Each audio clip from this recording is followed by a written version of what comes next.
Good morning everyone सभी लोग का। तो कल हम लोगों ने प्रश्नावली 5.3 को क्वेश्चन नंबर 6 तक सॉल्व किए थे। ठीक, आज हम लोग क्वेश्चन नंबर 7 को सॉल्व करेंगे। ठीक है, 7 क्वेश्चन क्या है कि एक विद्यार्थी में कक्षा 8 के सभी विद्यार्थियों ने प्रधानमंत्री राष्ट्रीय राहत कोष में 2401 रुपये दान दिए। ठीक है, तो प्रत्येक विद्यार्थी ने उतने ही रुपये दान दिए जितने विद्यार्थियों की संख्या थी कक्षा में। ठीक है, तो कक्षा के विद्यार्थियों की संख्या ज्ञात कीजिए।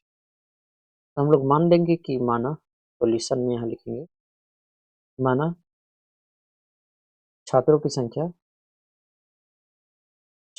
संख्या x थी। छात्रों की संख्या बराबर कितना है x। और दान दिया गया, लिखेंगे दान दिया गया, दान दिया गया, दान दिया गया रुपया। ठीक है, x है।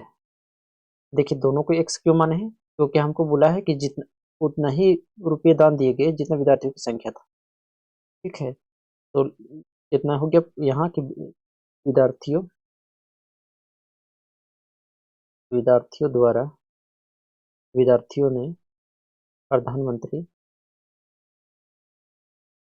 प्रधानमंत्री राष्ट्रीय राहत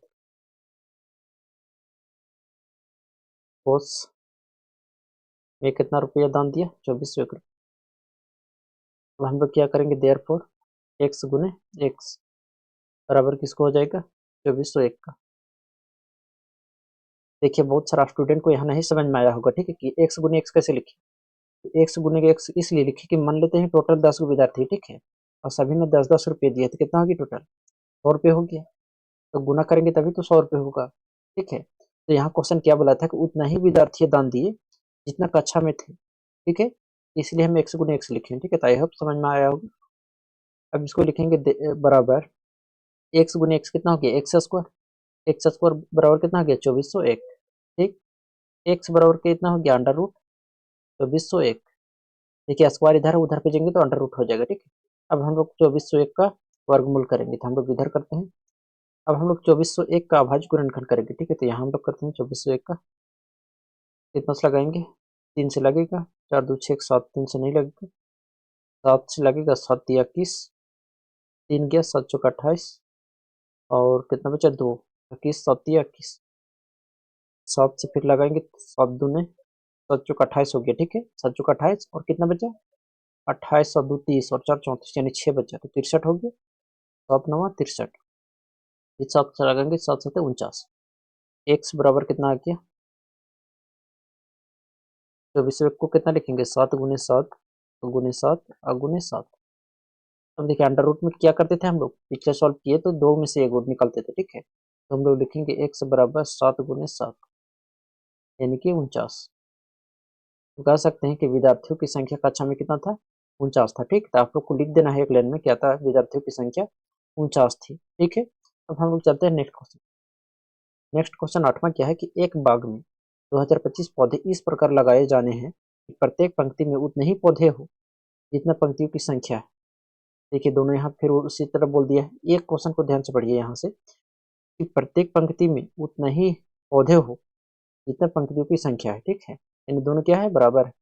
पंक्तियों की संख्या, प्रत्येक पंक्ति में पौधों की संख्या ज्ञात कीजिए।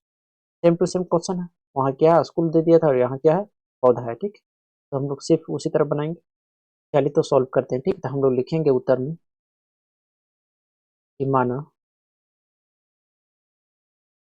माना माना पंक्तियों की संख्या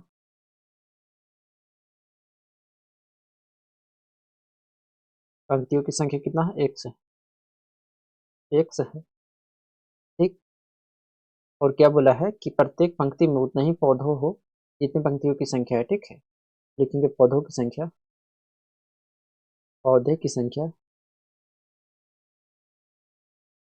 की संख्या बराबर कितना हो जाएगा, एक्स। एक बाग में टोटल कितना पौधा लगाया गया, 2025। तो लिखेंगे कुल पौधों की संख्या, कुल पौधे की संख्या पौधे की संख्या पौधों की संख्या कितना है, 2025। यहाँ तक तो सभी स्टूडेंट को समझ में आ रहा होगा। तो हम लोग क्या करेंगे, दोनों के गुना कर देंगे। ठीक है, जैसे पिछले हम लोग किए थे एक्स गुने कितना हो जाएगा एक्स, अब बराबर कितना दोस्त 2025। अब एक्स गुने एक्स कितना आ गया एक्स स्क्वायर बराबर कितना आ गया 2025। इधर स्क्वायर में उधर भेजेंगे तो अंडर रूट हो जाएगा, तो एक्स बराबर कितना आ गया अंडर रूट 2025।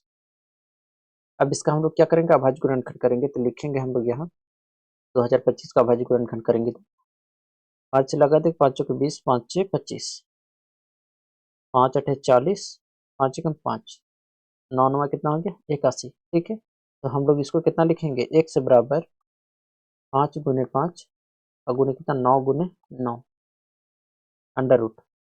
अंडर रूट क्या होता है कि दो में से एक निकालते हैं। ठीक है, एक्स बराबर फाइनली कितना आ गया 5 गुने 9, यानी एक्स बराबर आ गया 45।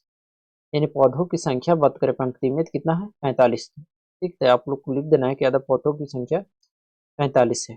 ठीक है, नौवां क्वेश्चन क्या है कि वह सबसे छोटी सी वर्ग संख्या ज्ञात कीजिए। वर्ग संख्या बोला है, ठीक है, याद रखिए वर्ग संख्या ज्ञात कीजिए जो 4 9 और 10 से विभाजित हो। ठीक है, तो हम लोग क्या करेंगे यहाँ उत्तर लिखते हैं पहले, तो 4 9 और 10 का एलसीएम लेंगे। ठीक है, का एलसीएम एलसीएम कितना हो जाएगा 4 9 और 10। देखिए किसी को एलसीएम लेने में दिक्कत होता है तो हमने बेसिक मैथ स्टार्ट किया है। ठीक है, वहाँ जाकर आप लोग देख सकते हैं। ठीक है, दो दूनी 4 और 9 और दो बच्चे कितना 10, तो दो दूनी 4 और 4 पच्चीस 20, 20 9 180। तो 4 9 10 का एलसीएम कितना आ गया, एलसीएम बराबर 180। हम लोग 180 का अभाज्य गुणनखंड करेंगे। ठीक है, लिखेंगे यहाँ 180, 2 9 18 90 आ गया, 2 से काटेंगे तो 45 और 3 से काटेंगे तो 3 एकम 3, 3 पचे 15, फिर 3 से दाएंगे तो 3 पचे 15। तो किसका जोड़ा नहीं मिल रहा है 5 का नहीं मिल रहा है, तो हम लोग क्या करेंगे 180 बराबर 2 गुने 2 और गुने 3 और गुने 3 और गुने कितना 5। इसका जोड़ा नहीं मिल रहा है 5 का नहीं मिल रहा है। ठीक है, तो हम लोग लिखेंगे क्या यहाँ 5 का युग्म नहीं, युग्म नहीं नहीं है। ठीक, तो यदि संख्या को 5 से गुना कर दिया जाए तो कितना आ जाएगा पूर्ण वर्ग बन जाएगा। ठीक है, क्योंकि हमको वर्ग बोला है। ठीक है, तो लिखेंगे यहाँ यदि संख्या को संख्या को 5 से गुना किया जाए, संख्या को मतलब क्या हो गया कि 180 को। ठीक है, संख्या को 5 से गुना किया जाए, गुना किया जाए तो पूर्ण वर्ग बन जाएगा, पूर्ण वर्ग बन जाएगा, बन जाएगा। संख्या कितना है 180, गुना कर देंगे कितना से 5 से, कितना आ गया 0, 8 पे 40 का शून्य, 5 और 4 कितना आ गया 9। यानी कह सकते हैं कि वह सबसे छोटी वर्ग संख्या है। ठीक है, जो 4 से भी भाग लग जाएगा, 9 से भी और 10 से भी। ठीक है, आई होप कि 9वां क्वेश्चन सभी लोग को समझ में आ रहा हो। तो हम लोग 10वां सॉल्व करते हैं और लास्ट क्वेश्चन है इस प्रश्नावली का। 10वां भी सेम है कि वह सबसे छोटी वर्ग संख्या ज्ञात कीजिए जो 8 15 और 20 से विभाजित हो जाए। ठीक है, तो पहले 8 15 और 20 का हम लोग एलसीएम लेंगे।